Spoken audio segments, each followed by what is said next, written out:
नमस्कार, आपण देखुछंती focus nation news. मु इतिश्री नजर पकाइबा गंजाम जिला जगन्नाथ प्रसाद ब्लॉक खबर उपरे। सरपंचक थाना रे लिखित एतला। मो ना नीलांचल खिलार खेतमराली ग्राम पंचायत सरपंच जगन्नाथ प्रसाद ब्लॉक गंजाम। अच्छा, आपण ओनारे किसी अभियोग अच्छी आप पंचायत रे जे आपण मनरेगा योजना रे हो कि जेकोसी विकासमूलक कार्य काम करुवा व्यक्ति मान पैसा मागुंट ना कम करदेवी कहते ये विषय कौन कह खेतमराली ग्राम पंचायत मो पंचायत रे जीपी पांठर कौन काम सरकारी दल ये जो अफिसर मान अच्छे किसी करदेना से मोर प्रोजेक्ट परिवर्तन करके पंचायत समिति कार्य रखिदे से जेई और असिस्टेंट इंजीनियर मैंने निजे निजे काम कर अर्थ तुषारपात कर अर्थ लुंठन करने उद्यम कर मुझे विषय जानला कौन सी काम एक 12/2020 पर्यंत गोटे माटी मुठा पकईना ये विषय मुझे थाना एतला देली से कौन सी काम न कर दीर्घ दिन धरी लोक ना पैसा पठे से पैसा उठे कलेक्शन कर दस्तावेज मो पाखे अच्छे यह तार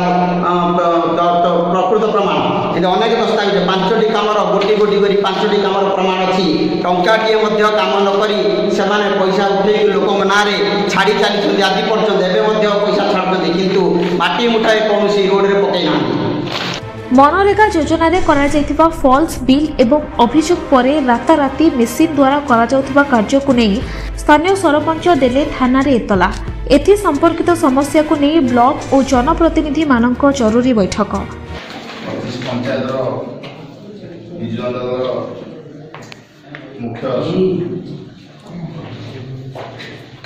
प्रत्येक पंचायत सरपंच समिति सभ्य एवं शासन प्रतिनिधि एवं असिस्टेंट इंजीनियर एवं पंचायत समिति अध्यक्ष प्रतिनिधि आज आम एकाठी होबार मुख्य कारण है आमर पंचायत जो संगठक सरित कुमार प्रधान अच्छा से किसी प्रत्येक ग्रामर पंचायत लोक नहीं काम कर समय किसी पूजी नेता मान जो मान कहती से कम आक्षेप कर कार्य बंद करने सब करते आमको निर्देश आम आसी तदारख कर। मनरेगा कार्य फॉल्स बिल को नहीं थाना रे अभियोग पर सांसद प्रतिनिधि और जनप्रतिनिधि मानक सह असिस्टेंट इंजीनियर मिसी मनरेगा योजना रे होइथिबा अभियोग पूर्ण कार्यस्थल रे पहुंचीबा सह अभियोग भरा कार्यर कले टिकनिकी तदंत। गंजाम जगन्नाथ प्रसाद ब्लॉक खेतमंडाली पंचायत रे मनरेगा योजना रे आसीथिबा टंका को योजना भित्तिक कार्य न लगाई अर्थात कौनसी कार्य न करी फॉल्स बिल करी लेबर को नाम रे टंका छड़ा जाइथिबा कथा को केंद्र करी स्थानीय सरपंच नीलांचल खिलार थाना रे लिखित एतला देथिले। एहा परे कंधमाल लोकसभा सांसद प्रतिनिधि विप्रचरण बारिक और जगन्नाथ प्रसाद ब्लॉक रो बहु जनप्रतिनिधि एवं असिस्टेंट इंजीनियर मिसी खेतमंडाली कोठ घरे एकत्रित हेबा सहित समस्यार पुंखानुपुंख आलोचना करथिले। कोठ घरे एकत्रित हेबा पूर्वरु अभियोग आसीथिबा कार्यस्थल को मध्य बुली कार्य निरीक्षण करथिले। मनरेगा योजना रे हेउथिबा कार्य सबु सुचारू रूपे चलिथिबा देखिबा परे जनप्रतिनिधि माने स्थानीय सरपंचक कार्यशैली को घोर निंदा करबा सह एथि पूर्वरु मध्य स्थानीय सरपंच निरीह लोकमानंकु बतेई एमिति एक मिथ्या एतला आमर जणे प्राक्तन जनप्रतिनिधि विरुद्ध रे देइछंती बोली प्रकाश करबा सह आजिर दिन रे श्रमिक मानक कार्य रे बाधक साजुथिबा स्थानीय सरपंच को निंदा व्यक्त करिसंती। जगन्नाथ प्रसाद ब्लॉक में कंधमाल लोकसभा सांसद कौन आज एकत्रित होवार कौन मुख्य कारण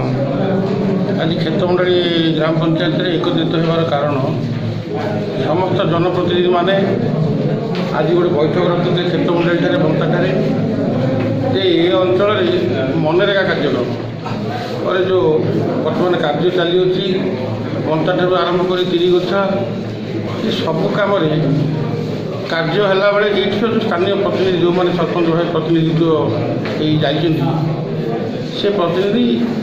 दैनंदिन श्रमिक मान हईराण हरकत कर रास्ताघाट कम है बेले पैसा पत्र उत्कोच मागुंट न मागिले नाना प्रकार से गाड़ी कूलर काम बंद करने बाधा सृष्टि कर तत्संगे संगे थाना से जड़े ଆଇନଜୀବୀ ହିସାବରେ ସେ ଥାନାରେ ଯାଇକରି ଶ୍ରମିକମାନଙ୍କ ବିରୁଦ୍ଧରେ ଏ ଅଞ୍ଚଳରେ କାମ ହେଉଛି ବୋଲି ତା ବିରୁଦ୍ଧରେ ମଧ୍ୟ ଏତଲା ଦେଇଛନ୍ତି ଏବଂ ଏ ଅଞ୍ଚଳରେ ଆଜି ସବୁ ପ୍ରତିନିଧି ଜଗନ୍ନାଥ ପ୍ରସାଦ ବ୍ଲକର ସମସ୍ତ ସରପଞ୍ଚ ସମିତି ସଦସ୍ୟ ଆଜି ଏଠିକି ଉପସ୍ଥିତ ହେବାର କାରଣ ଏକତ୍ରିତ ହେବାର କାରଣ ଯେ କେନ୍ଦ୍ର ସରକାରଠାରୁ ଆରମ୍ଭ କରି ରାଜ୍ୟ ସରକାର ଏବଂ ଜିଲ୍ଲା ପ୍ରଶାସନ ବର୍ତ୍ତମାନ କୋଭିଡ଼ ଏ ଯେଉଁ କରୋନା କଟକଣା ଭିତରେ କାମ କରିପାରିନି ଲୋକମାନେ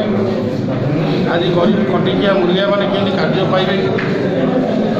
ଏବଂ କେମିତି ଶ୍ରମ ସୃଷ୍ଟି ହେବ ଶ୍ରମିକମାନେ ସେମାନେ ପାଇବେ କାର୍ଯ୍ୟ ତାକୁ ଯେଉଁ ବନ୍ଦ କରିବା ପାଇଁ ଦୈନନ୍ଦିନ ସେ ପ୍ରତିନିଧିମାନଙ୍କୁ ଏ ଅଞ୍ଚଳରେ ସମସ୍ତେ ଜାଣିସାରିଲେଣି। ତଳଦିନେ ବିଭିନ୍ନ ଖବରକାଗଜରେ ଆଉ ଗଣମାଧ୍ୟମ ଦ୍ୱାରା ପ୍ରକାଶିତ ହୋଇଥିଲା ଯେ ପ୍ରାକ୍ତନ ଜିଲ୍ଲା ପରିଷଦ ଆମର ସରିତ କୁମାର ପ୍ରଧାନଙ୍କ ନାମରେ କିଛି ଅଭିଯୋଗ ଆଣିଥିଲେ କ୍ଷେତମଣ୍ଡଳୀ ପଞ୍ଚାୟତର ଗ୍ରାମବାସୀ ଇଏ ଆବାସ ଯୋଜନାରେ ଠକେଇକୁ ନେଇ ଏ ବିଷୟରେ କ'ଣ ମୁଁ ଆପଣମାନଙ୍କୁ କହିରଖେ ସେ ପ୍ରତିନିଧି ବର୍ତ୍ତମାନ ସେ ନାହାନ୍ତି 4 ବର୍ଷ ହେଲା ଯେଉଁମାନଙ୍କୁ ଅଭିଯୋଗ ଦେବା ପାଇଁ କହୁଛନ୍ତି ତାଙ୍କୁ ତିଆରି କରାଯାଉଛି ଯେ ତୁମେ ତା ବିରୁଦ୍ଧରେ ବର୍ତ୍ତମାନ କୁହ ଯେହେତୁ ସିଏ ଅକର୍ମଣ୍ୟ ଦୈନନ୍ଦିନ କେଉଁଠି ଦେଶୀ ମଦ୍ୟପାନ କରି କେଉଁଠି ପଡ଼ିଥିବେ କେଉଁଠି ଉଠିଥିବେ ଏବଂ ନିକଟରେ ବ୍ଲକରେ ମଧ୍ୟ ଆପଣମାନେ ଦେଖିଥିବେ ମାଉସ ଧରିକି ନାନା ପ୍ରକାର ଅଭଦ୍ର ଭାଷାରେ ଗାଡ଼ି ଗୁଲରେ ସବୁ ଚଲେଇଥିବେ ତାଙ୍କୁ ତାଙ୍କ ଦଳୀୟ ଲୋକ ମଧ୍ୟ ତାର ମାଇକ୍ ଛଡ଼େଇଛନ୍ତି ଏଇଭଳିଆ ପ୍ରତିନିଧି ତାର ଯଦି ସେ ଯେତେବେଳେ ନିରୁତ୍ସାହ ହେଲେଣି ତେଣୁ ବର୍ତ୍ତମାନ କ'ଣ କରିବ ସିଏ ମଧ୍ୟ କିଛି ସେଇଭଳିଆ ଲୋକଙ୍କୁ ଧରି ଏଇଟା ଗୋଟେ ତିଆରି କରୁଛନ୍ତି ଜଣେ ପ୍ରତିନିଧି ନାହାନ୍ତି ସେ ବର୍ତ୍ତମାନ 4 ବର୍ଷ ହେଲା କ'ଣ ଚୁପ୍ ହୋଇଥିଲେ ଏନେଇ ଆମର ତାରସିଂ ପୋଲିସ ଆମର ୟୁଜି ବ୍ୟାଙ୍କରେ କିଛି ତନାଘନା କରିଥିଲେ ଆପଣ ସେ ବିଷୟରେ କିଛି ଆପଣମାନେ ଆଜି ରାସ୍ତାଘାଟ ସବୁ ଦେଖିଲେ ଜାଣିବେ ଯେ ପ୍ରକୃତ ଏ ଅଞ୍ଚଳରେ କାମ ହେଇଛି ନା ହେଇନାହିଁ ଏବଂ ସେଇଟା ବର୍ତ୍ତମାନ 2 ଦିନ ଭିତରେ ଆମେ ତାରସିଂ ଥାନା ଅଧିକାରୀ ଆମକୁ ଡାକିକି ସବୁ ଜିନିଷ ସେଇଠି କୋଳତାଡ଼ କଲେ ସବୁ ଜିନିଷ ବାଇପୁରରେ ମଧ୍ୟ ଅଛି ଏବଂ ଭଲ କୋଟା ଭଳିଆ କୋଟା କ୍ଷୀର କୋଟା ପାଣି କୋଟା ଆପଣମାନେ ନିଶ୍ଚିତ ଭାବେ ଅଲଗା ଅଲଗା ହେଇଛି ସନ୍ଦେହ ସରିତ କୁମାର ପ୍ରଧାନ କ୍ଷେତମଣ୍ଡଳୀ ଗ୍ରାମ ପଞ୍ଚାୟତ ପୂର୍ବତନ ଜିଲ୍ଲା ପରିଷଦ। ଆଚ୍ଛା ଆପଣଙ୍କ ନାମରେ କିଛି ଅଭିଯୋଗ ଥିଲା ଆପଣ କ୍ଷେତମଣ୍ଡଳୀ ପଞ୍ଚାୟତର କିଛି ଗ୍ରାମବାସୀ ଅଭିଯୋଗ କରିଥିଲେ ଆବାସ ଯୋଜନାରେ କିଛି ଠକ ହେଇଛି ଯେଉଁଟାକି ଆପଣ ସମ୍ପୃକ୍ତ ଅଛନ୍ତି ଏ ବିଷୟରେ କିଛି କହିବେ ଗୋଟେ ପଚାରନ୍ତୁ ନା ଆପଣଙ୍କର 4 ଜଣ ଆପଣଙ୍କର ଗ୍ରାମବାସୀ ତାରସିଂ ଥାନାରେ ଏତଲା ଦେଇଥିଲେ ସେ ବିଷୟରେ କ'ଣ କହିବେ ସେ ଗୋଟେ ହେଉଛି ଅବନୀ ଜାନି ସ୍ୱାମୀ ପୂର୍ଣ୍ଣଚନ୍ଦ୍ର ଜାନି ଗ୍ରାମନଦୀ ମୁଣ୍ଡିଆ ସାହି ସିଏ ଅଭିଯୋଗ ଦେଇଥିଲେ ଆମର ପ୍ରତିନିଧିଙ୍କର ସ୍ଥାନୀୟ ପ୍ରତିନିଧିଙ୍କର କଥାରେ ପଡ଼ିକିରି ତାଙ୍କ ସ୍ୱାମୀ ସାଙ୍ଗରେ ଯାଇଥିଲେ ଥାନାରେ ତାଙ୍କର ପ୍ରତିନିଧି ତାଙ୍କର ଅଭିଯୋଗ ଖଣ୍ଡନ କଲେ ଯେହେତୁ ତାଙ୍କ ସ୍ୱାମୀ ପୂର୍ଣ୍ଣଚନ୍ଦ୍ର ଜାନି ତାଙ୍କୁ ପଚରାଗଲା ତମ ସ୍ତ୍ରୀ ନାଁରେ ଗୋଟେ କାର୍ଯ୍ୟାଦେଶ ପାଇଥିଲ 75 ଘର ତମେ ଟଙ୍କା ଉଠେଇଛ ନା ସରିତ ପ୍ରଧାନ ଉଠେଇଛି ସିଏ କହିଲେ ଆମେ ସ୍ୱାମୀ ସ୍ତ୍ରୀ ନିଜେ ଯାଇଛୁ 2 ଦିନ ବ୍ୟାଙ୍କ ମ୍ୟାନେଜର ଗୋଟେ ଦିନ 20,000 ଟଙ୍କା ଦେଲେ ନାହିଁ ଆମ ନାଁରେ 20,000 ଟଙ୍କା ପାସ୍ ହେଇଥିଲା ପ୍ରଥମ କିସ୍ତି ଆଉ ମୋ ସ୍ତ୍ରୀ ମୋର 10,000 ଟଙ୍କା ଉଠି ଆଣିଲୁ ରୋଡ଼ ତଳେ ବୁନାଦି ପକାଇଛୁ ଆଉ 10,000 ଟଙ୍କା ଆମେ ଘର ଖର୍ଚ୍ଚ ଲଗେଇଛୁ କିଏ ତାଙ୍କ ସ୍ୱାମୀ କହିଲେ ତାପରେ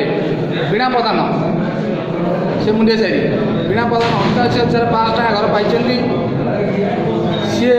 ତାକୁ ଅଭିଯୋଗ ଦେବାକୁ ଭର୍ତ୍ତେଇଛନ୍ତି ତାପରେ ସେ ପଚାରିଲେ କ'ଣ ଘର ହେଇଛି ନା ଦୁଆର ନେବଲ ଘର ହେଇଛି ତାର ଟଙ୍କାକୁ ଦୁଆର ନେବଲ ଘରକୁ ସମାନ ଅଛି। ଦ୍ୱିତୀୟ ଅଭିଯୋଗ ଆମର ଗମା ପ୍ରଧାନ କହିଲେ ମୋ ଟଙ୍କା ପୂର୍ବତନ ଜିଲ୍ଲା ପରିଷଦ ନେଇଗଲେ ତାପରେ ମୋତେ ଆଇଏସି ପଚାରିଲେ କ'ଣ ପ୍ରଧାନ ବାବୁ ମୋ ନାୟକା ଯାହା ଟଙ୍କା ସେ ଉଠେଇଛନ୍ତି ମୁଁ ଭୁଲବଶତଃ କେବେ କେମିତି ଗଲା ଆସିକି ମନୋରକି ବ୍ୟାଙ୍କ ଯାଇଥିଲେ ଏ 4 ଗୋଟି ପଞ୍ଚାୟତର ଲୋକ ମୋତେ କହିବେ ଭିତରେ କ'ଣ ଲେଖିଦେ ମୋତେ ଟିକେ ସହଯୋଗ କରିଦେବେ ଆମେ ଢିପ ଦେଉଛୁ ଟିକେ ସନ୍ତର କରିଦେବେ ଆପଣ ଏକାଉଣ୍ଟରେ ପକେଇଲେ ମୁଁ ସେଥିଟା ସହଯୋଗ କରିପାରୁଛି ଆଉ ଯାହା ଟଙ୍କା ସେ ନେଇକିରି ସେ ଘର ଖର୍ଚ୍ଚ କିଛି କରିନାହିଁ ସେ ସବୁ ଟଙ୍କା ନିଜର ବ୍ୟକ୍ତିଗତ ଖର୍ଚ୍ଚ ଲଗେଇକିରି ସରେଇଛନ୍ତି ପୁନାଦି ଖୋଲିଛନ୍ତି। ଗଞ୍ଜାମ ଜିଲ୍ଲା ଜଗନ୍ନାଥ ପ୍ରସାଦରୁ ବଂଶୀଧର ପଟ୍ଟନାୟକଙ୍କ report focus on nation news. Thanks for watching. Please subscribe our channel, click on bell icon to get latest updates and don't forget to like, comment and share.